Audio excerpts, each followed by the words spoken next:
And I was like, this is really weird. And so we got on the whiteboard and we started just kind of brainstorming it. And I was like, hey, do you know what we're doing right now? And he's like, what? I was like, this is collaboration. I was like, it got invented by caveman. Like Atlassian didn't invent collaboration. When did you move to Australia? 15 years ago. Oh wow. Okay. That's why I've got no accent. Yeah. Yeah, 2003. So I was living and working down in London for Deloitte. Did 3 years there, didn't love it, didn't hate it, didn't love it. Boss sat me down and said, he knew I was going to leave. So he said, why don't you stay with Deloitte, but work somewhere else? I was like, all right, I like where you're going there. And he said, I've made some phone calls, New York or Sydney. Take your pick. And I was like, well, New York sounds a lot like London, which would be a weird thing to do. I was like, but I've seen Neighbours and Home and Away, and I like both of them. So Sydney. So I got a one-way ticket, and 4 weeks later I was on a plane. I was only supposed to go for a year and a half. There's philosophies and then there's opportunities. So my philosophy is I want to go broad and learn about life, and then I just keep my eyes and ears open, and I'm opportunistic. So I never planned to go to Sydney. I know loads of people that have a life plan and go, and I didn't. I got there, it was a low risk thing. If I didn't like it, move home. If I do, stay. So I stayed. I changed role there 3 times. Completely different companies. I quit my job at one stage and went traveling the world for a year and a half. Like, none of those things were in a life plan where I'm like, by the time I'm 50, this is what I want to have done. It was just one of those things where you're like, why not? Like, you'll never know until you do it. So you do it, and then if you like it, you double down on it, and if you don't, you just go back to where you were anyway. So I always find, and I think that's a good parlay about the future of work, right? If you look at the number of jobs people are going to have in the future, you look at the rate of change in industries, in careers, in various sectors, you look at the war for talent, you look at technological advancements, like the future of work is going to be very different than me or you know now, right? And so the only way to prepare for that is to be adaptable. You can't prepare for it by planning for it, because there's more unknowns than there are knowns. So we're in this really weird economical time where planning might actually do us a disservice. Because if you plan, then you engineer for predictability, and we're in a world that's volatile and uncertain and complex, so why plan? What elements allow you to have that sense of clarity? I don't know if it's clarity, that's the weird thing, right? It sounds like clarity because I'm confident with the way I deliver it. I've learned that there's a fundamental difference between certainty and confidence.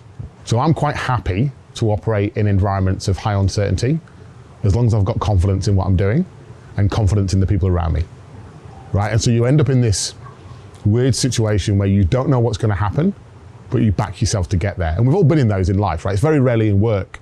If you think about a life circumstance, we've all had a time when you're like, I'm not sure if I can, but I'm going to give it a go. And then you get through and suddenly you think you're unbeatable, you can do anything, and then you stop.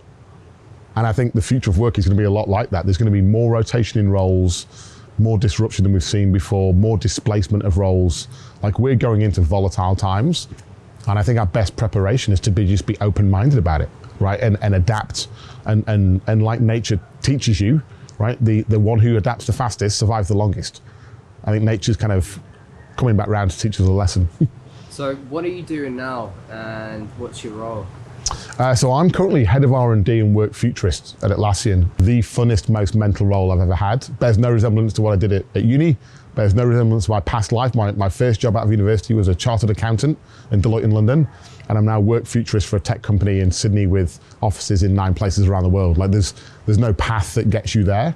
The thing that makes it awesome is we know the future of work's very different to how it is now and how it's been in the past. And what are you doing to know that? So a couple of things. One, we've watched our teams scale. So I joined Atlassian 5 years ago. We were kind of 2 locations, 500-600 people. We're now 3,000 people, 9 locations. We were privately listed, now we're public. 30-odd thousand customers, now we're 127,000. Like, everything has changed. And when it changes that quickly, you just get used to change. We don't have change managers. We don't have heads of transformation. We change every single day. And part of my role is how do we work internally? And the way we achieve that is keeping an eye on what happens externally, on the environment. Like, the biggest threat to us as a company is to become insular, like to believe our own BS. And so for us, we keep an eye on our customers, on trends, on the industry at large, and on people. Like, what makes people do the best work of their life and actually be happy and engaged in what they do. And we look at that stuff, we learn from it. We learn pretty quickly. We don't try and prove it. We try it. If it works, we do more of it. If it doesn't, we share our lessons learned and move on. Like, it's just all about experimenting. So what sort of experimental processes do you have put in place that potentially a lot of others aren't using, and that's why you guys are doing so well? Yeah. Look, there's a definite edge in understanding how people work. Like, our biggest asset by a long way is our people, right? We're a tech company. People often go, oh, you're a technology company. I'm like, yeah, we're kind of a people company. Because all our IP is in our people, right? All our creativity and our execution is in our people. So we have to look after them.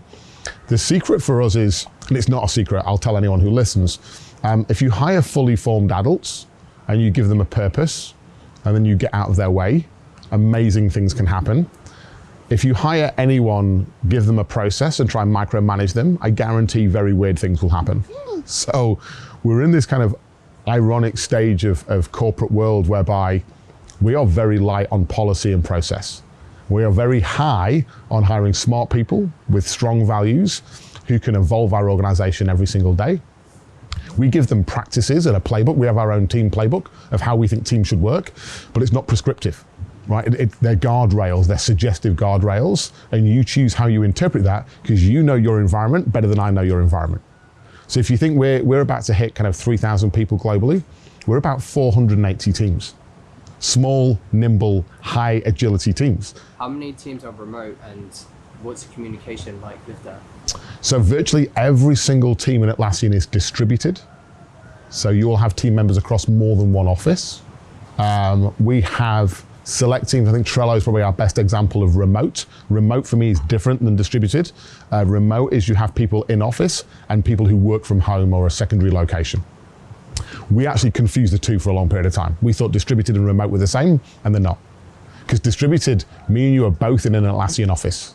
So we still have that same sense of belonging, society, and identity. But actually remote is one of us works from home. And so that completely changes the dynamic. So I think our third biggest office globally is home office. Right, it's people working from somewhere other than Atlassian office. Yeah, so there's two team members of my team who work wholly remotely. And it's fascinating. I think the thing that fascinates it for me is the why. And I think many people forget. It's like, oh, this new thing, remote working, everyone should do it. No, not everyone should do it. It's really, really not for everyone. It's for a certain category of person, certain learning style, certain phase of career. It needs the right leader and manager, the right company. Like, all the ingredients have to work. So Sarah, one of the people in my team, she'd lived and worked with her husband and kids in San Francisco. They wanted a change of lifestyle for their kids, close to their family. So they've moved. I think it was probably 9 months ago. The caliber of her work has gone through the roof. Her engagement is it's phenomenal. It's like I've got 2 employees for the price of 1. And then the one thing we do is on a semi-regular basis fly into San Francisco to hang out with the team for a week. So we connect.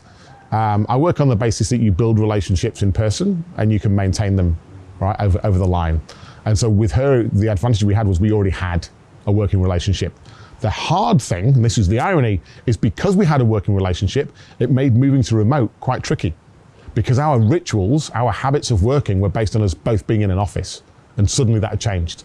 So we had to do a fair bit of unlearning, like what habits and rituals won't work, let's stop them on purpose, and then how do we experiment with new habits and rituals, and how do we know if they're working or not? Could you share some detail? I'm really intrigued on little things, time zones, meeting rooms, making sure that actually one of the things that we've been trialing is if one person is remote, everyone's remote. So think about it. I'm in Sydney, team in San Francisco. We have a meeting room there, meeting room here, and everyone's around a desk chatting away. And it kind of just works. It's a bit clunky, but works. The minute you've got one person dialing in remote, who's the person you ignore? The remote person. So now we have a rule is when Sarah connects, because she's remote, we all remote connect from our own laptops, even if we're all in the same office, right? And it's weird, right? You're like, why would you do that? Because there's no way of building the empathy of being the remote person until you've got that physical existence of laptop, video, headphones, and screen. And so suddenly, level playing field. There's no dominant room, there's no dominant person, everyone gets an equal voice.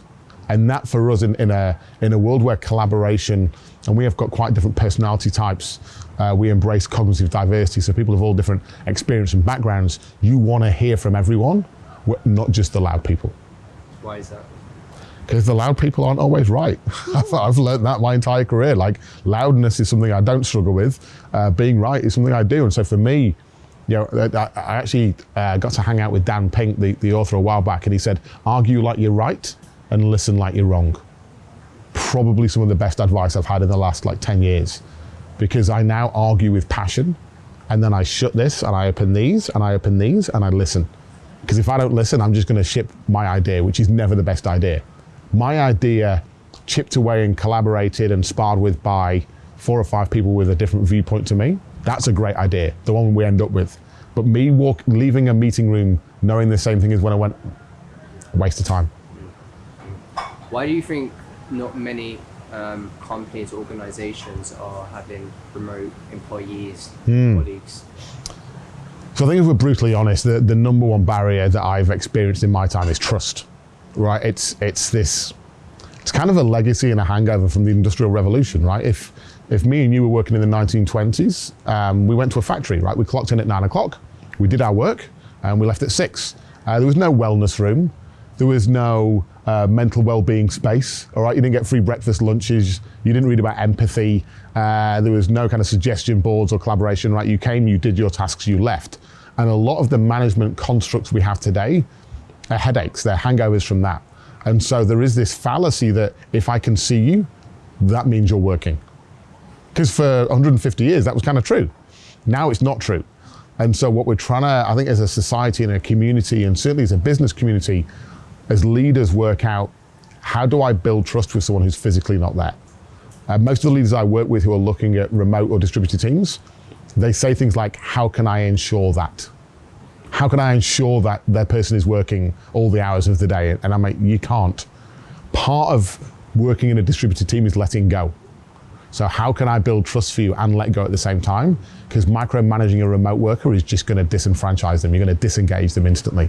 So how did you come into a position that allowed employees to be remote and, a company of your magnitude to be a leader in that space? So by doing it. So you can't build trust by analysis, right? It's just like when you're in a relationship, right? Who says I love you first, right?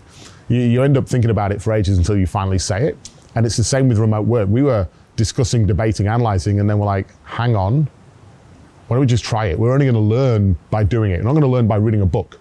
And so you do it, and then you work out, how do we build trust? How do we find ways of communicating? One of the most fascinating ones for us was one of the mistakes we made. We were optimizing for the co-located team and not for the remote worker. So we would allow people to be remote, but we didn't alter our working styles to actually embrace them and embed them because they weren't there, out of sight, out of mind. And so now when we've got teams that have previously been co-located and then they're moving to a remote model, we have sort of team coaches that spend a bit of time with them and saying, what rituals do you think will work? Which ones do we need to stop because they are purely based on being co-located? And then which ones do we need to add in that will mean that that person still gets to contribute? So for us, it's been, how do we limit the water cooler conversation where me and you bump into each other, make a decision, and the person who's not there gets left out of that decision? How do we work asynchronously? How do we communicate and have a single version of the truth so that we're not working off different versions? And so it's often subtle things. They don't seem like big issues, but when you're not in the same building, they can extrapolate if you get them wrong. So communication, having a shared understanding of why we're doing what we're doing, roles and responsibilities, those things become critical to us avoiding wasting time and avoiding causing unnecessary friction.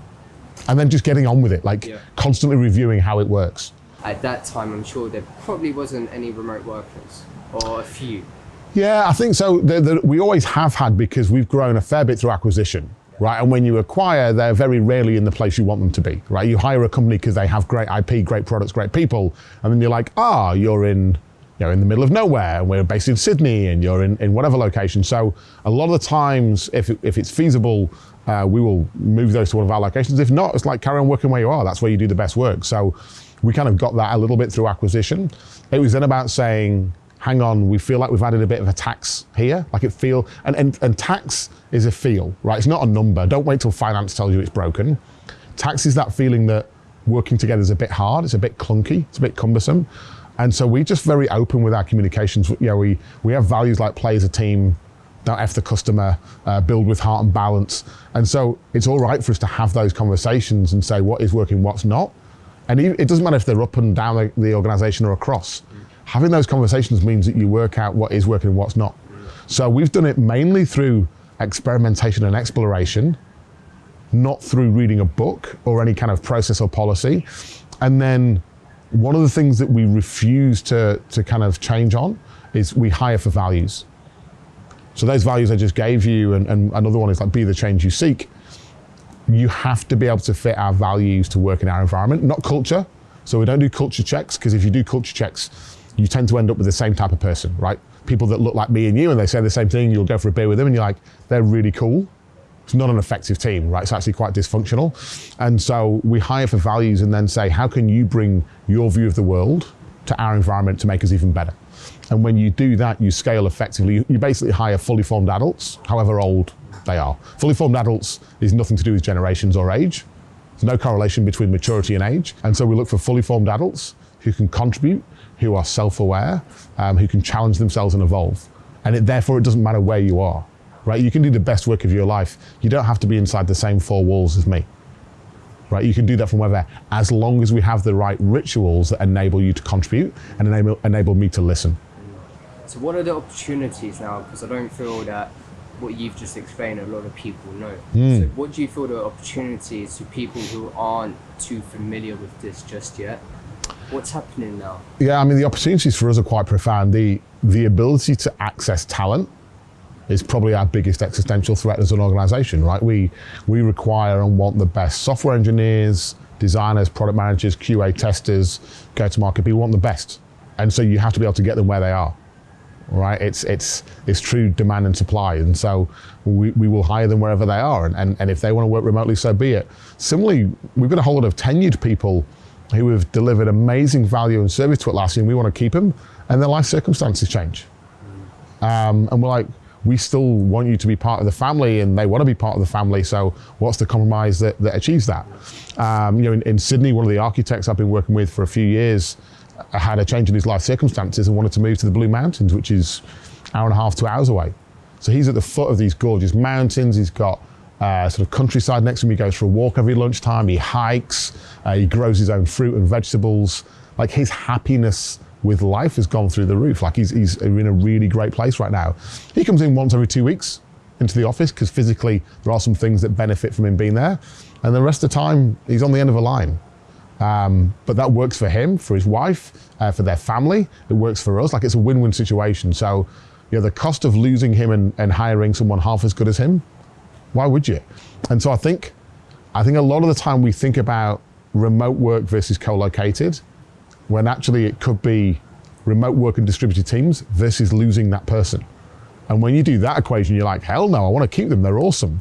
And so I think sometimes we're making the wrong compromise. And then for us, if we've got the right leaders in place, those distributed teams and remote workers find their own rhythm and cadence of working. We don't prescribe it to them. And I think a lot of big companies struggle with that concept of saying, how do I give people the freedom to discover their way of working? They would much rather tell them.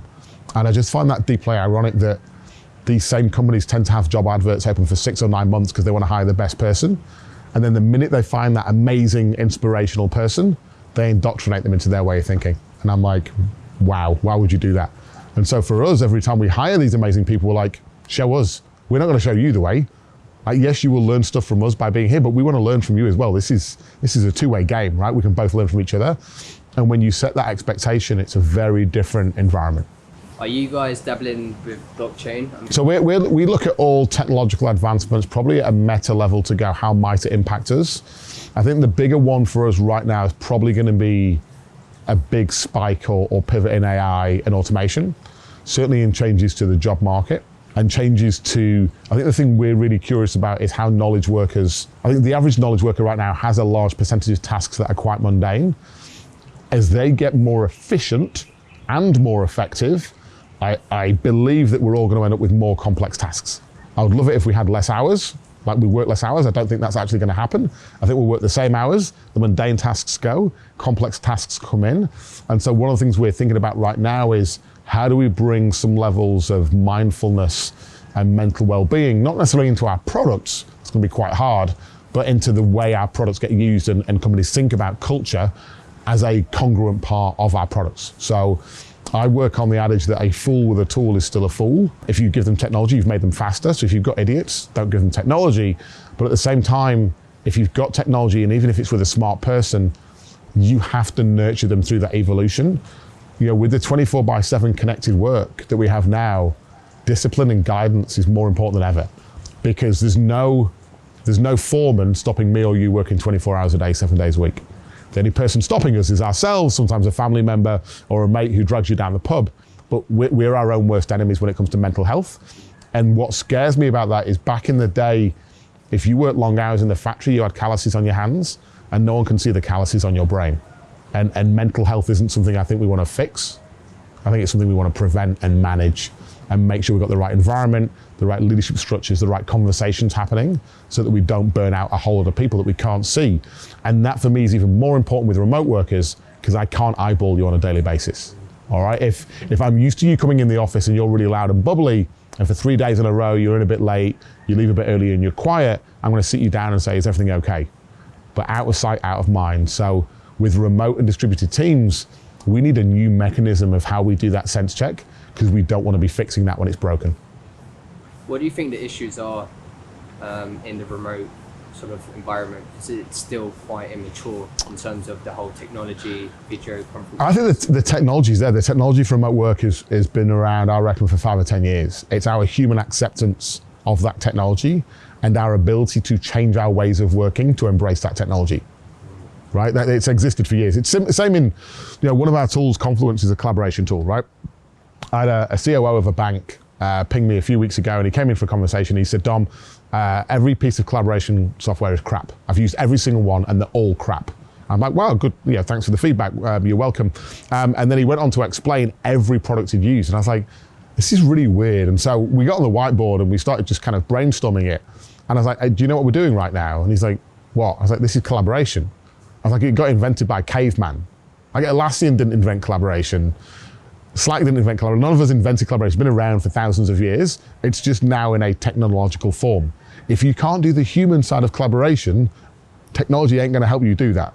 And so if you look at why teams don't collaborate, it's because they don't trust each other, because they get individual performance reviews. So I'm actually incentivized to compete with you and beat you down, and I wanna win. And so all our incentives are based on an individual system. That's why teams don't collaborate. And so if you get the human side of that art form working, the technological side will amplify that, it will advance it, but it can't create that moment that isn't there. So I think for remote work, it's the same thing. Technology's there, it's how both sides of that equation work, not just to accept it, which I think is what most companies do, they begrudgingly accept, but to actually get value from it so that it works for both parties. Well, if you look at Trello, Trello's like our version of Inception. So, you know, Trello built a product that enables you to work from anywhere and have the same version of the truth. And so the way we've embraced Trello boards to all make sure that we're all working off the same thing, and I know what you're doing, you're not what I'm doing, without having all the conversations that go around that. That means that when we do have conversations, it's on high value stuff. So we use Trello a lot, we use Jira for our larger, more complex team-wide stuff, Stride, which is our communication product. That's great, not only for the messaging, but we've got video in there as native. So if me and you are chatting away and I'm like, I just need to eyeball you, hit the video button, 2 minutes, we have the chat, we're done. No conference room, no downloading an app, right? It's native and it's in there. So we're just trying to find ways of when should the conversation be sync and when should it be async. We use Confluence a lot for documenting decisions, roadmap items, what we're working on, status updates, that kind of thing.